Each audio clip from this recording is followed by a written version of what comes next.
programme de Aéroauto Actu aujourd'hui, le premier réacteur d'avion électrique, un bateau volant, un nouveau moteur Ferrari à hydrogène monté à l'envers et bien d'autres choses. Alors on ne perd pas plus de temps et c'est parti!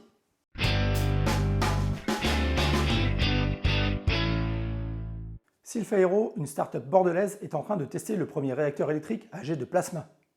À l'heure actuelle, quand on imagine un avion électrique, on imagine surtout un moteur électrique alimenté par des batteries faisant tourner une hélice ou une soufflante dans son carénage pour propulser l'appareil.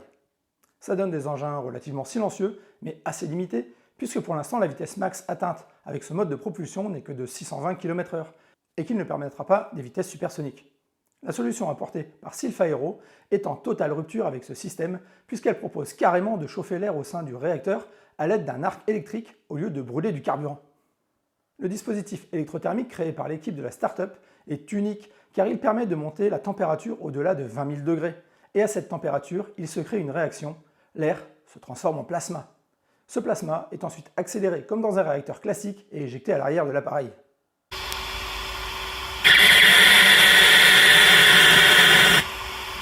Une autre option est également l'injection d'hydrogène en plus de l'air, soit la création d'un moteur hybride. En bref, la suppression d'émissions de CO2 est possible. L'équipe travaille à la conception d'un moteur de démonstration de 90 kW, permettant de démontrer la faisabilité technique ainsi que les performances. Ce prototype permettra de convaincre des investisseurs puisque Sylph Aero aura besoin de 3 à 5 millions d'euros pour espérer pouvoir commercialiser son premier réacteur civil. Avec les batteries actuelles, la société envisage que les avions puissent bénéficier d'une autonomie allant jusqu'à 1500 km, soit 80% des vols d'affaires en Europe. Des applications à long terme de cette technologie vont en outre bien au-delà de l'aviation. De tels propulseurs électrothermiques à arc pourraient également servir au secteur spatial, notamment pour des premiers étages de fusées réutilisables. Alors il ne reste plus qu'à leur souhaiter bonne chance pour la réussite de leur projet.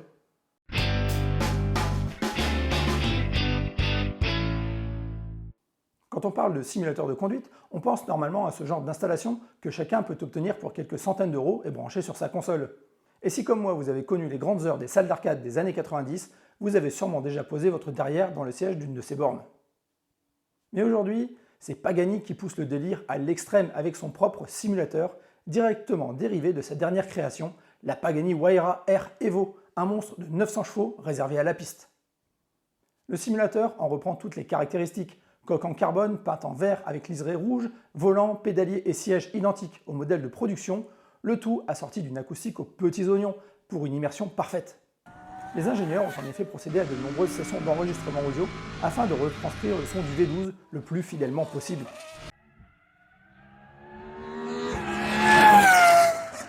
Même les ceintures sont équipées d'un système permettant de reproduire les phases de freinage en se comprimant ainsi que les jets latéraux. Initialement réservés aux possesseurs d'une Huayra Air Evo pour leur permettre de s'entraîner sur les plus grands circuits avant de les parcourir pour de vrai, Pagani a finalement décidé de le commercialiser au public. Évidemment, il ne reste accessible qu'à une clientèle triée sur le volet, puisque même si on n'en connaît pas vraiment le prix, on peut parier sur un chèque à 6 chiffres pour en acheter un. Mais pour ce prix, le simulateur vous sera quand même livré avec un casque de réalité virtuelle en cadeau. On apprécie le beau geste.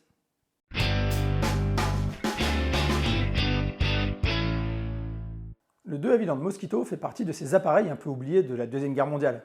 Considéré comme déjà obsolète au début de la guerre du fait de sa structure en bois, il s'est en fait avéré être un redoutable appareil, surtout grâce à la puissance de ses deux moteurs Merlin de 1500 chevaux chacun, ce qui lui vaudra finalement le surnom de merveille de bois. Les performances étonnantes de ce bombardier léger en situation de combat réel ont rapidement conduit une réorientation de ses rôles et le Mosquito a été décliné en plusieurs versions. Bombardier de jour, chasseur-bombardier, bombardier tactique, chasseur de nuit, avion de reconnaissance, torpilleur, etc. et j'en passe. Construit à plus de 7700 exemplaires, il n'en reste aujourd'hui qu'une trentaine conservés dans différentes collections. En effet, avec sa structure en bois, il a été très dur à garder en bon état de conservation et encore plus difficile à restaurer. C'est fin mars que ce Mosquito a pu reprendre les airs après être resté cloué au sol pendant plus de 70 ans.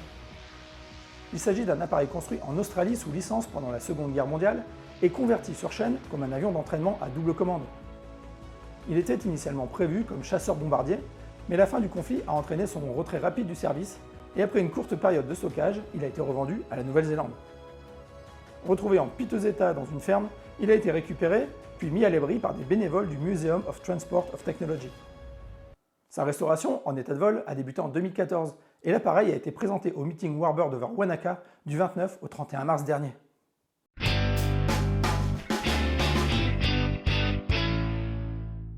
Si vous êtes un gros fan hardcore de Ferrari qui ne jure que par les gros 12 cylindres gavés au sans-plomb, passez votre chemin tout de suite avant de vous retrouver en PLS sous votre bureau. Ferrari vient en effet de déposer un brevet pour un moteur 6 cylindres, en ligne, fonctionnant à l'hydrogène et boosté par 2 turbos électriques et 2 compresseurs. Mais ce n'est pas tout, son architecture aussi est totalement nouvelle, puisque les cylindres auront la tête en bas et le vilebrequin sera placé au-dessus. Objectif, permettre le regroupement du système d'admission et de 2 réservoirs d'hydrogène pour réduire la largeur du moteur. Les compresseurs seront reliés coaxialement par un seul moteur électrique orienté au-dessus du moteur, tandis que les turbos seront situés en dessous, côte à côte, avec un entraînement par engrenage vers un second moteur électrique. Une deuxième configuration est également présentée dans le brevet, avec seulement 2 compresseurs, mais pas de turbo. Mais il est mentionné que bien qu'il soit plus léger, plus compact et plus simple, ce mode de réalisation est énergétiquement un peu moins efficace. Alors est-ce qu'on verra bientôt des Ferrari 6 cylindres biturbo qui ne recrachent que de l'eau? Eh bien pas si sûr, puisque certains pensent qu'il ne s'agit que d'un moyen pour Ferrari de sécuriser diverses technologies vers lesquelles la marque pourrait se tourner en cas d'évolution de la réglementation automobile.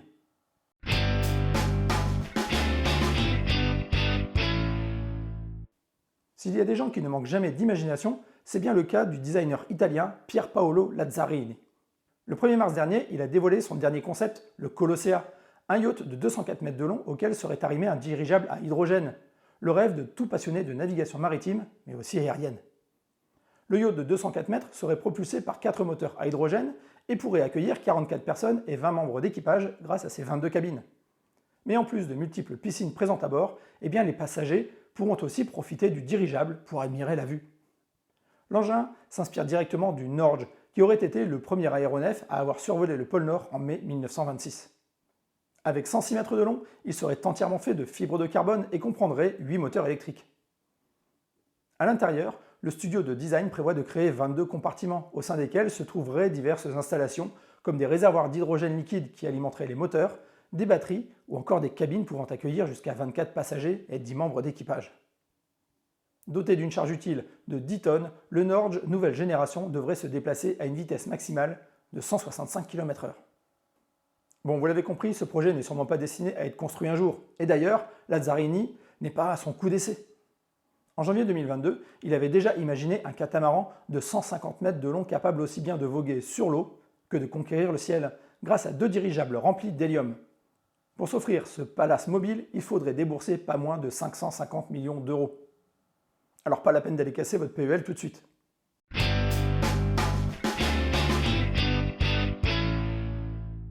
Je suis sûr que tout petit, vous aussi vous vous êtes amusé à mettre vos petites voitures sur des remorques de camions miniatures. Et c'est sûrement aussi le cas de l'architecte autrichien Alexander Serda, sauf que lui, il a fini par réaliser son rêve grandeur nature et de la plus belle des manières. En effet, il n'a pas hésité à mettre sa collection de 6 Porsche sur un véritable camion porte-voiture. Sur la remorque, on retrouve donc une 911R de 2016, une GT3 Club Sport, une GT3 Touring, une GT3 Cup et une GT3R toutes de 2018. Et enfin, une GT3 RS Weissach de 2019. Petit détail qui compte, elles n'ont jamais été immatriculées et elles n'ont que 50 km au compteur puisque cette collection n'a été déplacée que sur son porteur MAN. Mais pour l'architecte, fini de jouer puisqu'il a décidé de mettre en vente sa prestigieuse collection appelée Toys for Boys. Alors attention, pas question pour son propriétaire de les vendre séparément. Si vous voulez faire un chèque, il faudra le faire pour acheter toute la collection. Et le camion avec, c'est tout ou rien. Au vu de l'état et de la rareté des modèles produits à seulement quelques dizaines d'exemplaires, comptez quelques millions d'euros à débourser pour en avoir les clés. Allez, on ne sait jamais, si vous êtes intéressé, je vous mets un lien vers le vendeur en description. Allez, c'est tout pour aujourd'hui, on se retrouve la semaine prochaine pour de nouvelles news toutes neuves à la sauce Aéroauto. Tchuss!